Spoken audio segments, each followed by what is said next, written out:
صلی اللہ علی سیدنا و نبینا ابی القاسم المصطفى محمد وعلى اہل بیتہ الاطیبین الانجبین بہم نتولی ومن اعدائہم نتبرأ الی اللہ اللہم کن ولیک الحجة ابن الحسن صلواتک علیہ وعلى آبائہ فی هذه الساعة وفی کل ساعة ولیا وحافظا وقائدا وناصرا ودلیلا وعینا حتی تسکنہ ارضک طوعا وتمتعہ فیہا طویلا اللہم صلی علی محمد وآل محمد۔ آج کے دن کی دعا: اللہم ارزقنی فیہ الذہن والتنبیہ وباعدنی فیہ من السفاہۃ والتمویہ واجعل لی نصیبا من کل خیر تنزل فیہ بجودک یا اجود الاجودین۔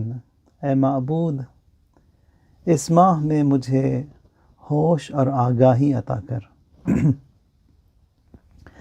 مجھے ہر طرح کی ناسمجھی اور بے راہی سے بچا کے رکھ، اور مجھ کو ہر اس بھلائی میں حصہ دے جو آج تیری عطاؤں سے نازل ہو، اے سب سے زیادہ عطا کرنے والے۔ اور آج کے دن کی فضیلت میں جو خدا رسول اللہ فرماتے ہیں کہ تیسرے دن کی خاطر خداوند متعال اپنے مہمانوں کو عطا کرتا ہے بِكُلِّ شَعْرَةٍ عَلَىٰ أَبْدَانِكُمْ قُبَّةٌ فِي الْفِرْدَوْسِ مِن دُرَّةٍ بَيْضَاءٍ فِي أَعْلَاهَا 12,000 بَيْتٍ مِن نور۔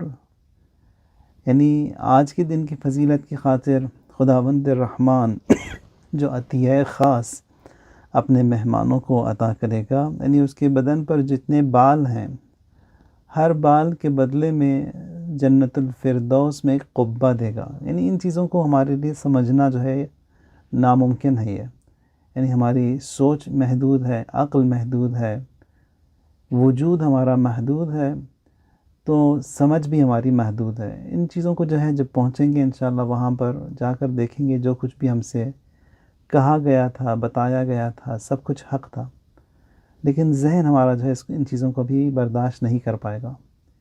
یعنی جنت الفردوس میں قبہ دے گا، جو کہ قبہ جو ہے وہ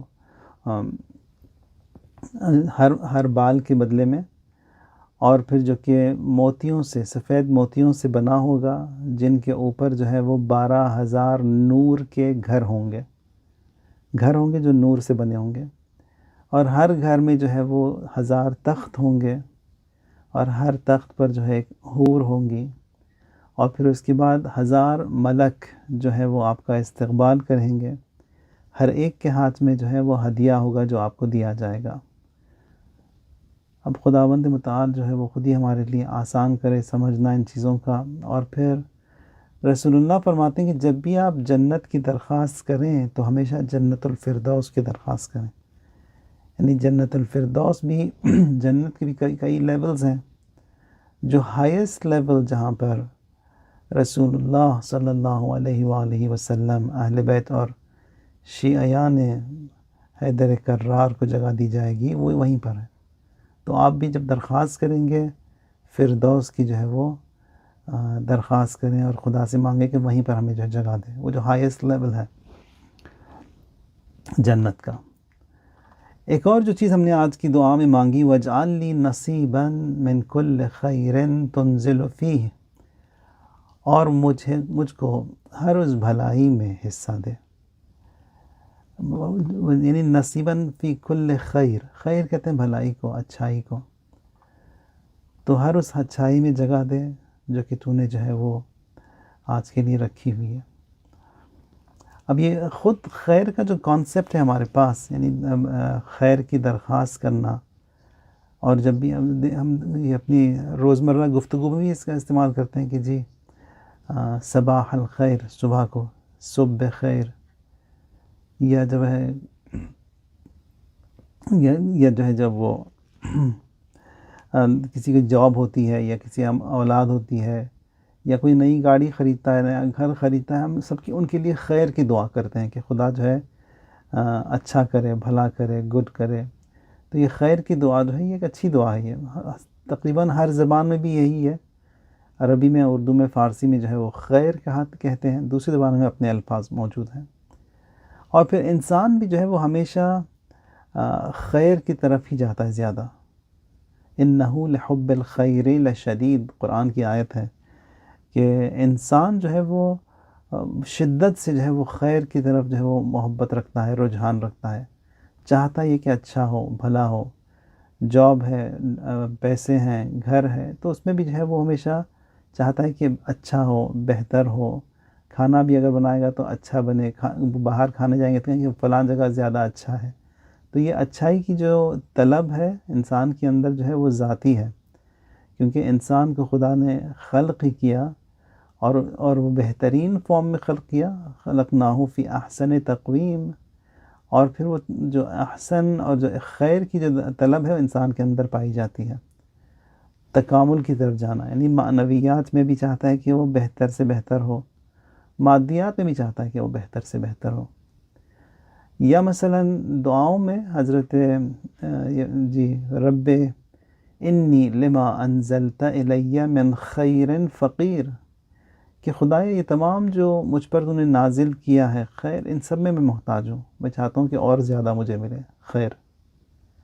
تو یہ خیر کی درخواست جو ہے نا یہ خدا سے ہمیشہ کرنی چاہیے. اور عید کے دن بھی جب ہم لوگ دعا مانگیں گے، 9 قنوت ہیں، 9 میں بھی اللہم انی اسألک ان تدخلنی فی کل خیر، کہ خدایا میں تجھ سے یہ چاہتا ہوں کہ ہر وہ خیر، ہر وہ اچھائی، ہر وہ بھلائی جس میں محمد اور آل محمد کو تو نے داخل کیا، مجھے بھی اس میں داخل کر.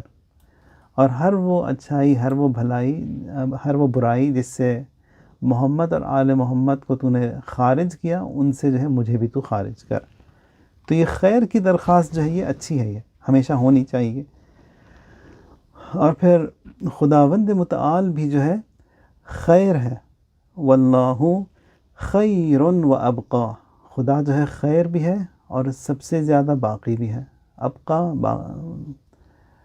وما عند اللہ خیر للابرار، اور پھر جو خدا نے رکھا ہے اپنے پاس وہ جو ہے ابرار یعنی جو نیک لوگ ہیں ان کے لیے اچھا ہے.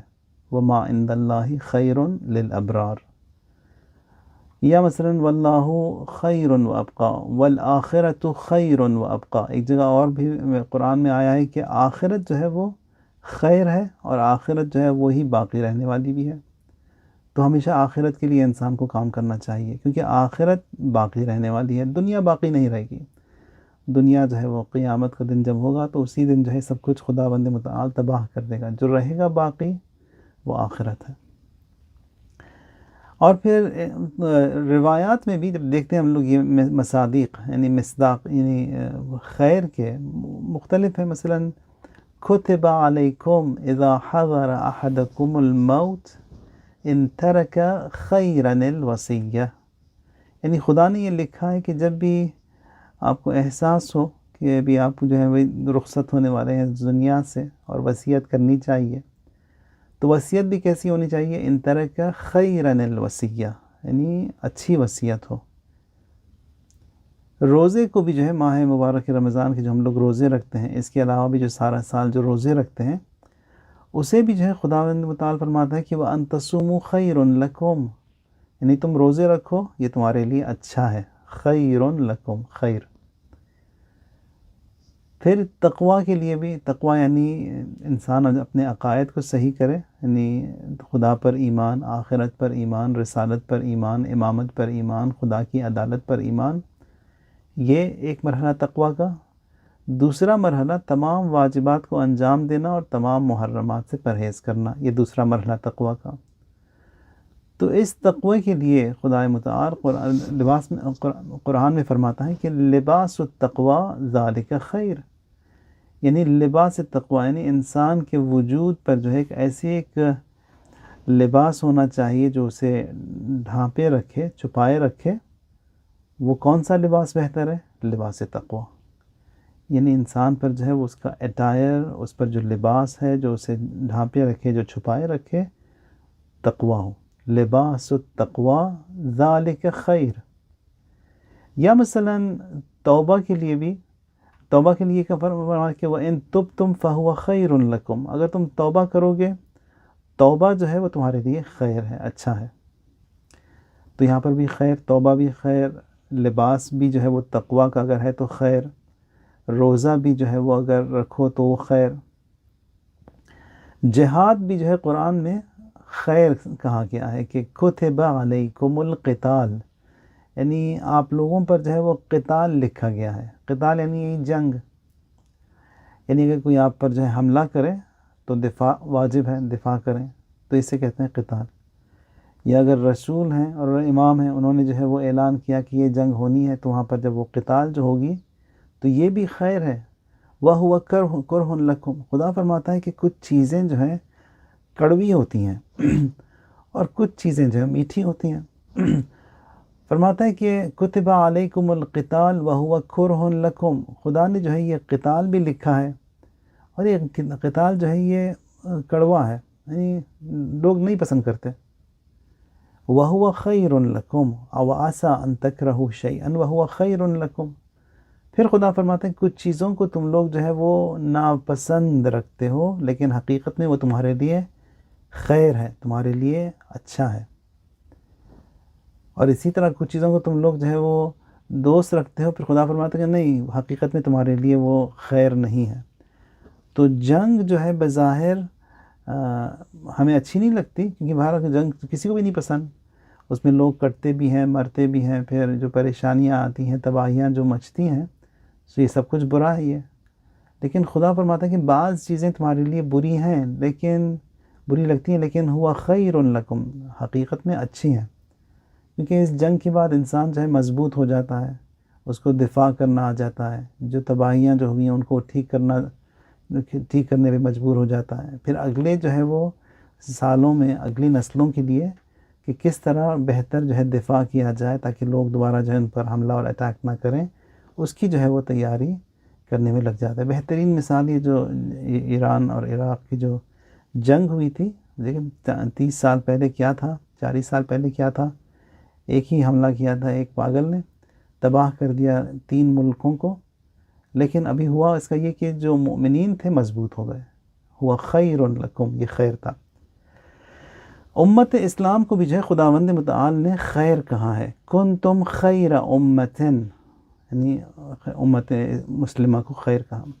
تو یہ جو ہے خیر کا جو کانسیپٹ ہے، یعنی اچھائی کا، پایا جاتا ہے قرآن میں بھی، روایات میں بھی. اور پھر یہاں پر دعا بھی جو آج کی تھی ہماری وہ یہی تھی کہ خدایا جو ہے وَأَدْخِلْنِي وَاجْعَلْنِي نَصِيبًا فِي كُلِّ وَاجْعَلْ لِي نَصِيبًا مِّن كُلِّ خَيْرٍ تُنزِلُ فِيهِ، اور مجھ کو ہر اس بھلائی میں، ہر اس خیر میں حصہ دے جو آج تیری عطاؤں سے نازل ہو.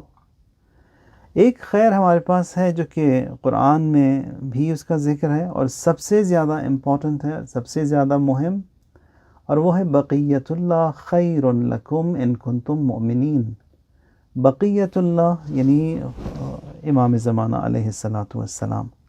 خیر لکم، یہ آپ کے لیے جو ہے باعث خیر ہیں، ان کنتم مؤمنین، اگر آپ لوگ مؤمنین ہیں تو جو سب سے امپورٹنٹ خیر اور جس کی ہمیں سب سے زیادہ ضرورت ہے، اور ہمارا ایمان بھی ہے اور ہمارا عقیدہ بھی ہے، ہماری جان بھی ہے، وہ بقیت اللہ خیر لکم ان کنتم مؤمنین. امیر المؤمنین علی علیہ السلام فرماتے ہیں کہ خیر الناس من نفع الناس، یعنی اگر لوگوں میں آپ دیکھنا چاہتے ہیں کہ کون بہتر ہے، کون باعث خیر ہے، تو فرماتے ہیں کہ وہ دیکھیں جو زیادہ مفید ہے، جو لوگوں کو جو ہے زیادہ نفع پہنچاتا ہے، فائدہ پہنچاتا ہے، جو زیادہ نفع پہنچاتا ہے وہ خیر ہے. خیر الناس، خیر الناس من تحمل مؤونۃ الناس. اور اسی طرح جو لوگوں کو دیکھا ہوگا اپنے ہر کمیونٹی میں کچھ لوگ ہوتے ہیں جو کہ اذیت پہنچاتے ہیں، تکلیف دہ ہیں، یعنی اذیت پہنچاتے ہیں. ان کو برداشت کرنا، ان کو ٹالریٹ کرنا، ان کو تحمل کرنا بھی جو ہے وہ آسان کام نہیں ہوتا. فرماتے ہیں کہ بہترین لوگوں میں سے وہ ہے کہ جو کہ ان کی جو ہے تکلیفوں کو برداشت کرے. فرماتے ہیں کہ خیر الناس من ينفع الناس فکن نافعا لهم، بہترین بندے وہ ہیں جو لوگوں کو جو ہے وہ فائدہ پہنچاتے ہیں، تو تم بھی انہی میں سے رہو کہ جو کہ فائدہ پہنچا سکو لوگوں کو. خیر الناس، تو خیر کا کانسیپٹ ہے بہت ہی امپورٹنٹ ہے، بہت ہی مفید ہے اور ضروری ہے. خیر الناس من اخرج الحرص عن قلبہ وعصى ہواہ فی طاعت ربہ. اور فرماتے ہیں کہ خیر الناس یعنی بہترین لوگوں میں سے وہ ہے جو اس کی جو دل میں جو حرص ہوتی ہے نا اسے وہ دور کر دے. اخرج الحرص عن قلبہ یعنی حرص کو اپنے دلوں سے دور کر دے. پھر جو خیر کا جو کانسیپٹ ہے، جب ہم لوگ ائمہ اطہار کو دیکھتے ہیں تو وہاں پر یہ زیارت جامع کبیرہ میں ایک جملہ ہے کہ امام ہادی فرماتے ہیں کہ ان ذکر الخیر کنتم اولہ واصلہ وفرعہ ومعدنہ ومأواہ ومنتہاہ. یہ فرماتے ہیں کہ جب بھی خیر کا ذکر ہوتا ہے، کنتم اولہ یعنی آپ اہل بیت، یعنی آپ ائمہ اطہار خیر میں جو ہے سب سے پہلے ہیں، ٹاپ لسٹ میں آپ ہی ہیں. کنتم اولہ واصلہ یعنی خیر کی بنیاد بھی آپ ہی ہیں، آپ ائمہ. فرعہ خیر کے جو شاخیں ہیں وہ بھی آپ ہی ہیں. معدنہ اس کا سورس اور اس کا جو ٹریجر ہے وہ بھی آپ ہی ہیں، یعنی آپ ائمہ اطہار. ومأواہ اور اس کا جو ڈیسٹینیشن اور جو مقصد ہے خیر کا وہ بھی آپ ہیں. یعنی خیر جو ہے وہ امامت ہی سے جو ہے وہ اس کے اطراف ہی منڈلاتا ہی ہے. اگر آپ کو جتنا بھی خیر چاہیے، جو بھی تمام یہ جو روایات ابھی یہاں پر بتائیں خیر کے بارے میں، اگر ائمہ اطہار نہ ہوتے تو کوئی بھی ہمیں نہیں بتا سکتا کہ روزہ بھی خیر ہے، جہاد بھی خیر ہے، قتال بھی خیر ہے، یعنی کسی کو برداشت کرنا بھی خیر ہے.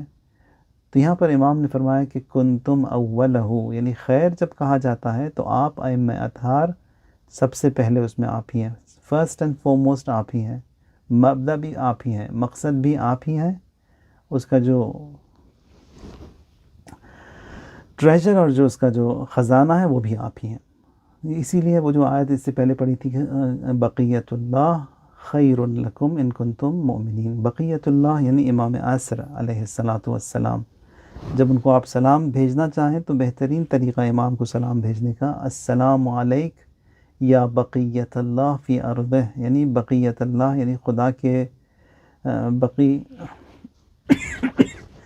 ریمننٹ آف اللہ تبارک و تعالی اس زمین پر، خدا کے خلیفے جو ہیں وہ خلیفہ جو ہیں امام زمانہ علیہ السلام ہے. پھر ایک جگہ فرماتے ہیں کہ امام باقر سلام اللہ علیہ کہ الخیرات ہی الولایہ، یعنی جب بھی اگر آپ خیرات کو جاننا چاہیں، خیرات سے تمام جو اچھائیاں ہیں، بھلائیاں ہیں، وہ جو ہے وہ ولایت میں ہے. اور ولایت کیا ہے؟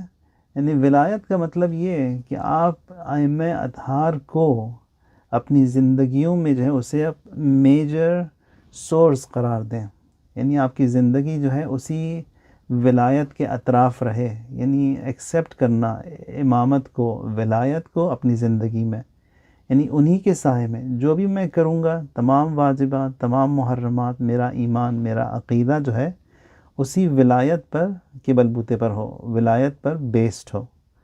تو ولایت.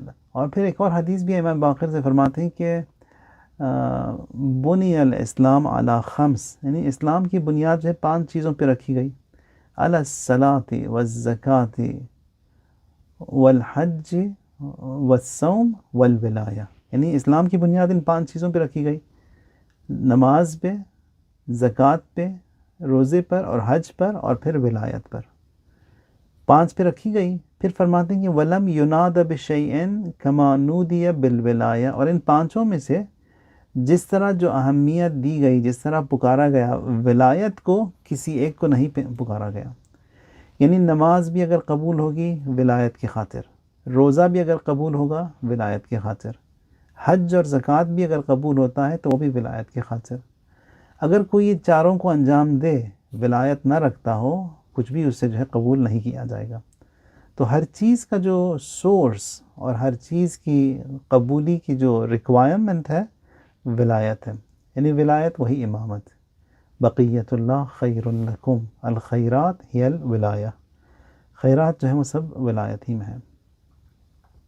ایک جگہ یہ ملتا ہے کہ الخیرات جو ہے کہ خیرات کے بارے میں جب پوچھا راوی نے پوچھا امام سے، امام فرماتے ہیں خیرات ہم اصحاب المہدی، یعنی امام کے جو اصحاب ہیں وہ ہیں خیر، وہ ہیں خیرات، اور وہ جو ہے وہ خداوند متعال بھی جو ہے جو اصحاب امام ہیں ان 3 قسموں میں جو ہے 3 فورسز میں یا 3 قسم کی جو ہے حمایت سے کے ذریعے جو ہے امام کو پہنچائے گا۔ ایک جو ہے مؤمنین کے ذریعے خدا جو ہے امام کی حمایت کرے گا، وہ خیر، ملائکہ کے ذریعے امام کی حمایت کرے گا، خیر، اور پھر تیسرا جو ہے خداوند متعال امام کو ایک رعب دے گا، رعب یعنی ایک ایسی ہیبت دے گا ان کو کہ جس سے جو ہے وہ دشمن جو ہے وہ خوف پر طاری ہوگا صرف دیکھ کر امام کو، امام کے وجود سے۔ اور یہی رعب جو ہے خدا ان کے جو امام کے جو چاہنے والے ہیں، امام کے جو ماننے والے ہیں، ان کو بھی دیتا ہے یہ کہ وہ دور سے ہی دیکھ کر جو ان کو جو خدا نے جلال دیا ہے، ان کو جو چہرہ دیا ہے، ان کو جو وجود دیا ہے، ان سے جو ہے لوگ گھبراتے ہیں۔ تو یہ 3 چیزوں سے جو ہے خداوند متعال امام کی جو ہے وہ امام کا جو سپورٹ سسٹم ہے وہ یہ 3 ہیں، ملائکہ، مؤمنین، اور پھر رعب جو کہ خدا جو ہے ان کو دے گا۔ تو خیر جو ہے اس کے کئی جو ہے معانی ہیں اور سب جو ہے وہ گھوم پھر کے آتے ہیں ایک ہی طرف، اور وہ ولایت کی طرف، کہ اگر ولایت ہو تو آپ خیر سمجھ بھی سکتے ہیں۔ اور پھر ہم لوگ جو کہتے بھی ہیں کہ جب کسی کا انتقال ہوتا ہے جنازے میں نماز جب پڑھتے ہیں اس کی، تو ہم لوگ یہی کہتے ہیں کہ اللہم انا لا نعلم منہ الا خیرا، یعنی ان سے جو ہے خدایا ہم کچھ بھی نہیں جانتے جز خیر کے۔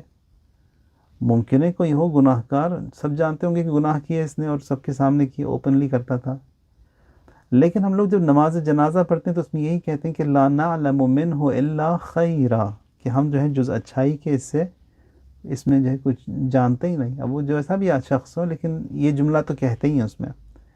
تو یہ جو خیر کا جو یہاں پر اس جملے میں کہا کہ خدایا ہم اس شخص کے بارے میں جز خیر کے اور کچھ نہیں جانتے، خیر سے مراد یعنی خیر العمل کا ماننے والا ہے یہ، یعنی گناہ کار ہے، کوتاہیاں کی، غلطیاں کی ہیں اس نے، لیکن ہے تو خیر العمل کا ماننے والا۔ یعنی خیر العمل جب رسول اللہ نے خیر العمل کے بارے میں بتایا تو لوگوں نے آ کے پوچھا کہ یہ خیر العمل ہے کیا؟ تو رسول اللہ فرماتے ہیں خیر العمل علی ابن ابی طالب علیہ السلام ہے، یعنی ہر عمل میں جو ہے وہ کا بہترین عمل امیر المؤمنین، خیر العمل امیر المؤمنین۔ یہ جو ہم لوگ کہتے ہیں کہ اشہد ان علی، جی خیر المؤمنین کا جو ٹائٹل دیا گیا وہ رسول اللہ نے دیا امیر المؤمنین کو، اور پھر حضرت امیر کا ٹائٹل ہے وہ۔ تو لوگ جو ہے اس زمانے میں امیر المؤمنین کو خیر العمل کے نام سے پکارتے تھے، خیر العمل، دیکھیں خیر العمل جا رہے ہیں، خیر العمل آ رہے ہیں، اس طرح۔ تو یہ جو ہم لوگ نماز جنازہ میں بھی جو کہتے ہیں کہ خدایا جز خیر کے ہم لوگ اس سے کچھ نہیں جانتے، یعنی یہ انہی کا جو ہے پیرو ہے، انہی کا ماننے والا ہے۔ تو جو چیز کامن ہے اچھوں میں اور بروں میں، یعنی جو اہل بیت کے ماننے والے ہیں، جو شیعیان حیدر کرار ہیں، ان میں جو کامن ہے وہ یہی ایک ولایت ہے کہ ان کے ماننے والے ہیں، اب وہ اچھے برے جو بھی تھے، لیکن جو چیز کامن سب میں ہے وہ یہی ہے۔ یہ جو ہم لوگ نماز جنازہ میں کہتے ہیں کہ لا نعلم منہ الا خیرا، یعنی خدایا ہم یہ خیر کو ہی جانتے ہیں بس، اور اس کے علاوہ کچھ نہیں جانتے، یعنی جو کامن چیز تھی ان کے اندر اور جو دوسروں میں ہے، اور وہی کہ کنیکشن جو کہ پایا جاتا ہے ان کا امیر المؤمنین کے ساتھ، اس کنیکشن کی خاطر جو ہے تو ان پر رحم فرما، اس کنیکشن کی خاطر جو ہے ان کی جو ہے نجات ہو جائے، اور نجات ہو جاتی بھی ہے اسی کنیکشن کی خاطر۔ اور آگے جو بھی ان کا ٹربیولنٹ رائڈ ہوگی، جو بھی ان کو دیکھنا ہوگا، سزا ہوگی، وہ ایک طرف، لیکن بہرحال نجات تو انسان کو ملی جاتی ہے اسی خیر العمل سے کنیکٹڈ ہونے کی خاطر۔ تو یہ بھی اس بات پہ کئی دفعہ کہا ہے کہ تمام یہ جو دین ہمیں بتایا گیا، اس دین میں سے کسی ایک چیز کو لے کر جو ہے اس پر آپ جم کر ڈٹ کر جو ہے اس پر عمل کریں، اب وہ نماز ہے، روزہ ہے، اذان ہے، سینٹر ہے، خدمت ہے، یا مومنین کی جو ہے نوکری ہے، یا ان کی جو ہے وہ مدد پہنچانا ہے، جو بھی آپ کے لیے ممکن ہو اس دین میں سے کسی ایک کو جو ہے اس پر زیادہ توجہ دیں. نماز اول وقت ہے، قرآن کی تلاوت ہے، جو بھی خیرات ہیں، کیونکہ وہی ایک کنیکشن کی خاطر جو ہے وہ سارے جو دوسرے کنیکشنز ہیں وہ بھی آہستہ آہستہ ٹھیک ہو جائیں گے. تو خیر کا جو کانسیپٹ ہمارے پاس، یہ بہت ہی خوبصورت اور بہت ہی اچھا کانسیپٹ ہے، اور اس دعا، آج کے دن کی دعا میں بھی ہم نے یہی مانگا خداوند متعال سے کہ خدایا وجعلنی نصیبا کل خیر تنزل فیہ، یعنی ہر اس خیر میں میرا جو ایک حصہ رکھ جو کہ تو نے آج کے دن کے لیے جو ہے وہ مقرر اور مقدر کیا ہے. ماہ قرآن ہے، اور پھر قرآن کی طرف بھی جو ہے توجہ اور بہت ضروری ہے، اور پھر کوشش یہ کریں کہ قرآن کی تلاوت کریں اور صحیح تلاوت کریں. اگر نہیں آتی تو سیکھیں، اور آج کل سیکھنے کے جو ہے بہت سارے طریقے موجود ہیں، اور صحیح سورس سے. اور حتماً جب بھی آپ بچوں کو قرآن سکھائیں یا خود قرآن پڑھائیں، اگر آن لائن بھی کرتے ہیں تو کوشش یہ ہو کہ حتماً جو استاد جو ہوگا، قاری جو ہوگا، وہ شیعہ ہو، اہل بیت کا ماننے والا ہو.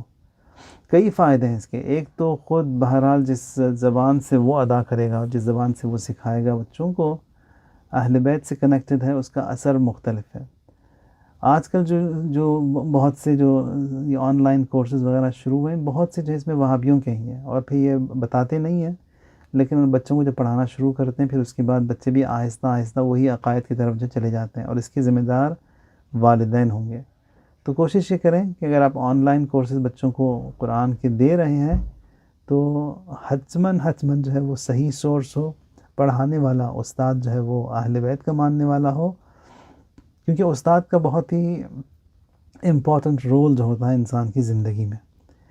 ایک یہ قرآن کی طرف جو ہے توجہ ضروری ہے، کیونکہ قرآن صرف یہ نہیں کہ بس قرآن ہے اس کا احترام کرتے ہیں، وہ دلہن جا رہی ہے اس کی جو ہے سر پہ سے قرآن اس کے نیچے سے گزار دیا، یا اس کے جہیز میں قرآن دے دیا، یا مسافر جا رہا ہے تو مسافر کو بھی قرآن کے نیچے سے گزارا، یا جو ہے تبرک کی خاطر، برکت کی خاطر گائے کو جو ہے وہ دودھ نہیں ہو رہا تو اس کو جو ہے آیت الکرسی پڑھ دی، ہماری سلامتی کے لیے 4 قل پڑھ لیے، یا اس طرح کی جو چیزیں. یہ اس کے جو فائدے ہیں، لیکن قرآن ان چیزوں کے لیے نازل نہیں ہوا. قرآن جو ہے کلام الہی ہے، اور پھر وہ نازل ہوا ہم سب کی ہدایت کے لیے، اور یہ ہدایت دنیا میں بھی اور آخرت کے لیے بھی ایک کمپلیٹ پروگرام ہے جو کہ قرآن کے اندر خداوند متعال نے قرآن کی صورت میں ہم پر نازل کیا.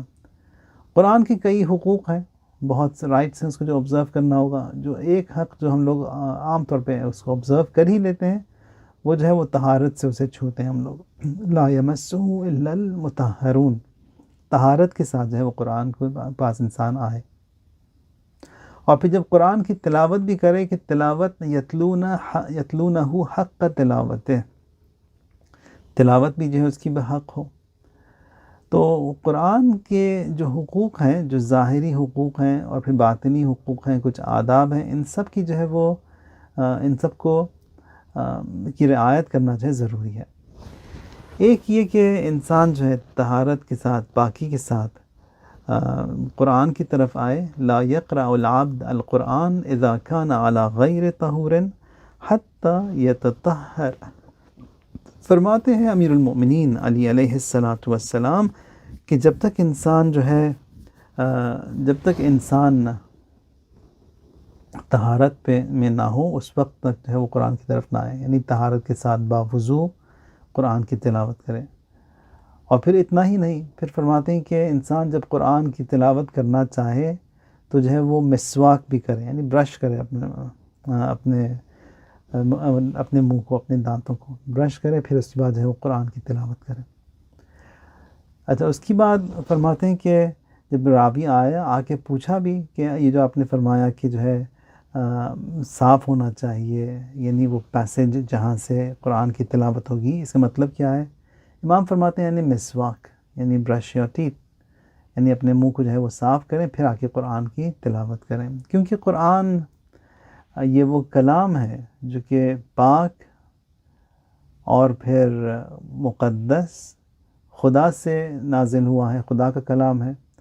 خدا نے بھی جب یہ کلام کو رسول اللہ تک بھیجنا چاہا، جبرائیل امین کے ذریعے بھیجا اس کو، اور جبرائیل امین بھی جو ہے پاک ہیں۔ مقصد جو ہے وہ رسول اللہ کا دل ہے، وہ بھی پاک ہے۔ اب رسول اللہ جب اس کو جو ہے وہ آگے بڑھانا چاہتے ہیں، تبلیغ میں لوگوں تک پہنچانا چاہتے ہیں، تو خود رسول اللہ اور ان کی زبان بھی جو ہے پاک، اور پھر جب پہنچتی ہے ہم تک اس کا اثر بھی ہوتا ہے۔ اور ہمیں بھی یہی بتایا گیا کہ اب آپ جب اس قرآن کو دوسروں تک پہنچانا چاہتے ہیں تو یہی پاکیزگی جو ہے آپ کے اندر بھی ہو۔ فرماتے ہیں کہ طہروا افواہکم فانہا طرق القرآن، یعنی اپنے منہ کو جو ہے وہ پاک رکھو۔ کیوں؟ اس لیے کہ یہ قرآن کا جو ہے وہ پیسج ہے، یہاں سے قرآن جو ہے گزرے گا، تو اس کا پاک ہونا ضروری ہے۔ تو پاکی میں ایک تو طہارت آ گیا، پھر دوسرا جو ہے وہ برش کرنا، پھر تیسرا جو ہے منہ سے کوئی جو ہے غلط بات کہنی نہیں چاہیے، اور نہ تو گالی گلوچ ہو، اور نہ ہی کوئی حرام کنزمپشن ہو، حرام کھایا جائے، کیونکہ اسی منہ سے، اسی زبان سے میں قرآن کی تلاوت کروں گا۔ تو قرآن اتنا پاک و پاکیزہ ہے کہ حتیٰ جس زبان سے اسے پڑھا جائے گا اس کا بھی جو ہے وہ پاک ہونا ضروری ہے۔ پھر دوسرا یہ کہ ہمارے پاس روایات میں یہ ملتا ہے کہ کچھ چیزوں کو جو ہے وہ دیکھنے کی بھی جو ہے وہ دیکھنا بھی عبادت ہے۔ مثلا روایات میں یہ ملتا ہے کہ جب آپ جائیں گے مکہ مکرمہ میں، تو بہترین جو کام وہاں پر آپ کر سکتے ہیں وہ طواف ہے۔ طواف یعنی وہی 7 راؤنڈ خانہ کعبہ کے، اور جو ہے کبھی کبھار انسان تھکا ہوا ہوتا ہے، وہ طواف نہیں کر پاتا۔ فرماتے ہیں کہ یہاں پر جو دوسرا بہترین کام ہوگا وہ یہ ہوگا کہ نماز پڑھیں آپ وہاں پر مسجد الحرام میں۔ نماز کا بھی موڈ نہیں ہے، فرماتے ہیں کہ قرآن کی تلاوت کریں، کہ قرآن کی بھی موڈ نہیں ہے، کہ بیٹھ کر صرف میرے گھر کو دیکھو تم، یعنی ہر ایک نگاہ جو میرے گھر پر تمہاری آنکھوں سے ہوگی، اس ہر نگاہ کے بدلے میں 50,000 حسنات جو ہے لکھے جائیں گے، 50,000 حسنات ہر نگاہ کی خاطر۔ تو ایک تو یہ، پھر دوسرا فرماتے ہیں رسول اللہ کہ النظر الی وجہ علی ابن ابی طالب عبادہ، امیر المؤمنین کے چہرے کو دیکھنا بھی عبادت ہے۔ اسی طرح فرماتے ہیں کہ اپنے باپ کو جو ہے وہ محبت کی نگاہ سے انسان دیکھے، وہ بھی عبادت ہے۔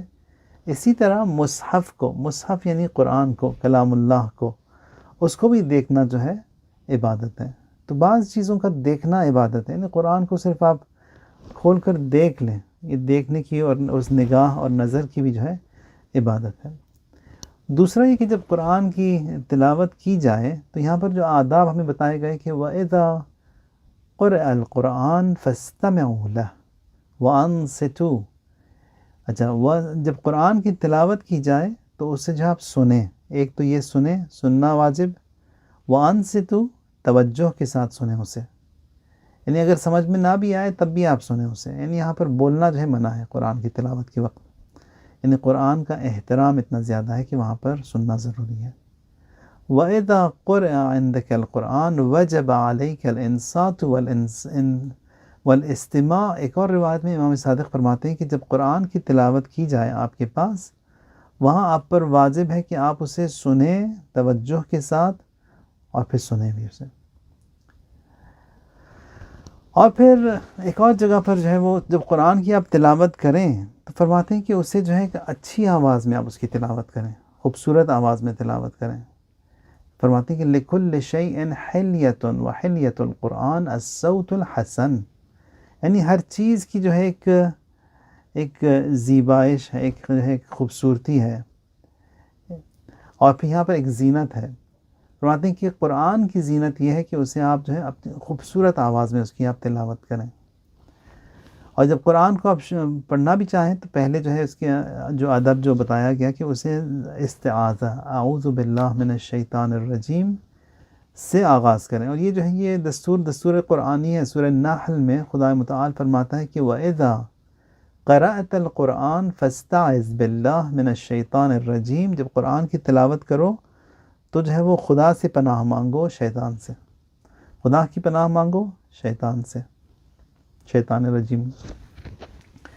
تو یہ تمام یہ جو آداب ہیں تھوڑے بہت جو قرآن کے بارے میں معصومین علیہم السلام نے فرمائے، روایات ہمیں ملتے ہیں کہ اور دوسرا ایک اور، یہ تو ظاہری آداب تھے کہ طہارت کے ساتھ، مسواک کے ساتھ، اور پھر جو ہے ادب کے ساتھ، اور پھر جو ہے وہ جو میڈیمز اور جو دیکھنا قرآن کا کس طرح اٹھائیں، کس طرح رکھیں، قبلے کی طرف بیٹھیں، باوضو با طہارت قرآن کی تلاوت کریں، یہ تو سارے ظاہری آداب تھے، یہ فارمیلٹیز جو کہ ہمیں آبزرو کرنے ہیں۔ کچھ جو ہے اس میں یہاں پر باطنی آداب ہیں جن کا جو زیادہ امپورٹنٹ ہے یہ بھی۔ ایک یہ کہ وَإِذَا تُلِيَتْ عَلَيْهِمْ آيَاتُهُ زَادَتْهُمْ ایمانا، اس کو تو آپ نے یقیناً غور بھی کیا ہوگا، کبھی کبھار قرآن کی تلاوت اتنی خوبصورت ہوتی ہے کہ انسان اس کے اندر ایک چینج یا ایک عجیب سی کیفیت پیدا ہوتی ہے کہ وہ جو تلاوت ہو رہی ہے اس کا جو ہے اثر ہم میں ہوتا ہی ہے۔ اور پھر فرماتے ہیں کہ جب قرآن کی تلاوت ہو، یوں ہونا چاہیے کہ وہ ہر تلاوت کے بعد آپ کا ایمان جو ہے وہ بہتر ہو، ایمان میں جو ہے آپ کی اضافہ ہو۔ وَإِذَا تُلِيَتْ عَلَيْهِمْ آيَاتُهُ زَادَتْهُمْ ایمانا، کہ جب اس کی تلاوت، جب اس کی آیات کی تلاوت ہو، آپ کے ایمان میں بھی جو ہے وہ اضافہ ہونا چاہیے۔ یہ ادب باطنی قرآن ہے۔ اور ایک اور ادب یہ کہ جب بھی قرآن کی تلاوت ہو، امام سجاد فرماتے ہیں کہ تدبر کے ساتھ، یعنی قرآن کی آیات کو پڑھو تدبر کے ساتھ، اس لیے کہ یہ ہر آیت جو ہے ایک خزانہ ہے، اور پھر یہ خزانہ اگر آپ کے پاس کوئی لا کر کھولتا ہے آپ کے آگے، تو انسان جو ہے ان خزانے کو جو ہے وہ ضرور جھانک کر دیکھتا ہے کہ ہے کیا اس کے اندر، تھوڑا بہت، تاکہ اس کو بھی دیکھے کہ ہے کیا اس خزانے میں، اس گنج میں۔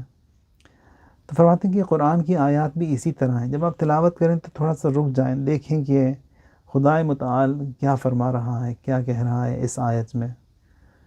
آیات القرآن خزائن فکلما فتحت خزانة ينبغي لك ان تنظر ما فيها، کہ یہ قرآن کی آیات جو ہیں یہ خزانہ ہیں، جب بھی یہ خزانہ آپ کے سامنے کھلے، اسے جو ہے آپ بہتر یہ کہ دیکھیں اس کے اندر کہ ہے کیا، جھانک کر دیکھیں۔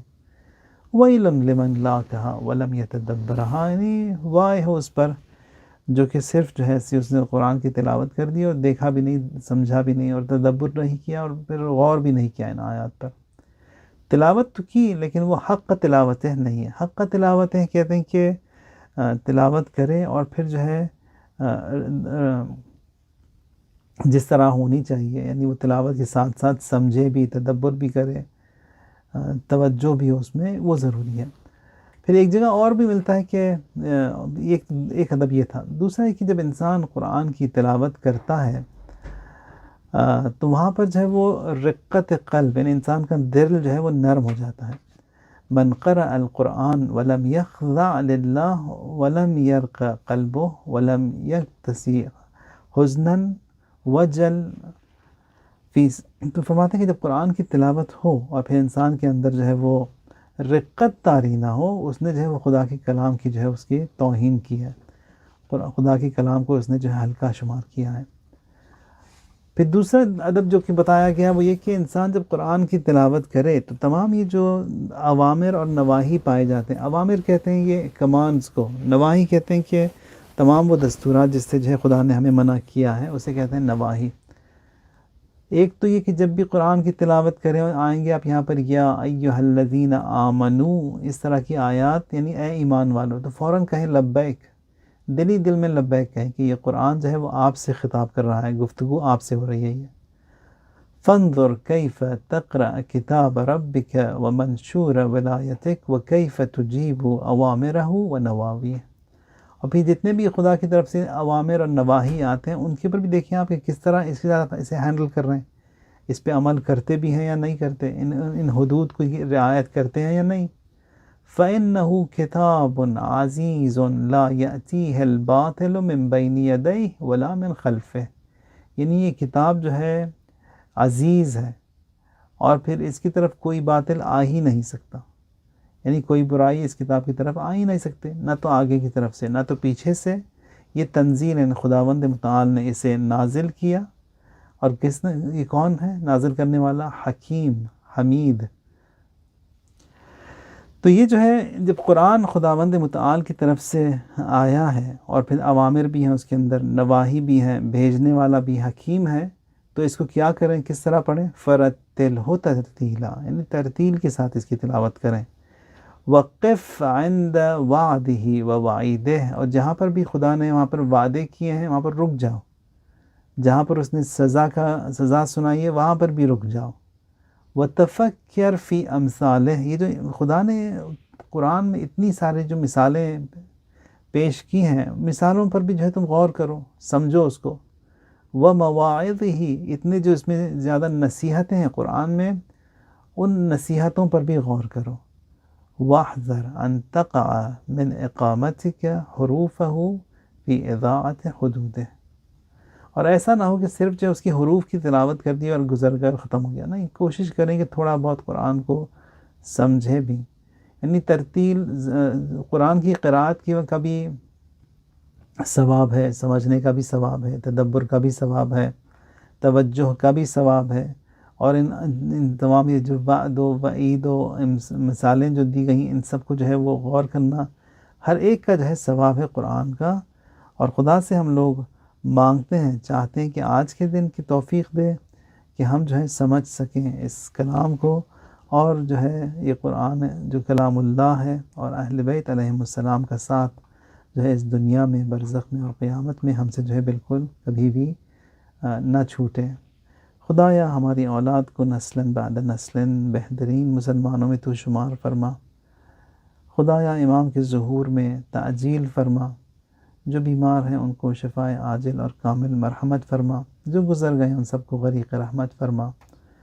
خدایا آج کے دن کی جو دعا تھی وہ یہ کہ وجعلنی نصیباً فی کل خیر تنزل فیہ، یعنی مجھے جو ہے وہ حصہ دار بنا ہر اس خیر میں جو کہ تو نے نازل کیا. اللہم صلی علی محمد وآل محمد، وسبحان ربک رب العزت عما یصفون، وسلام علی المرسلین، والحمد للہ رب العالمین. اللہم صلی علی محمد وآل محمد.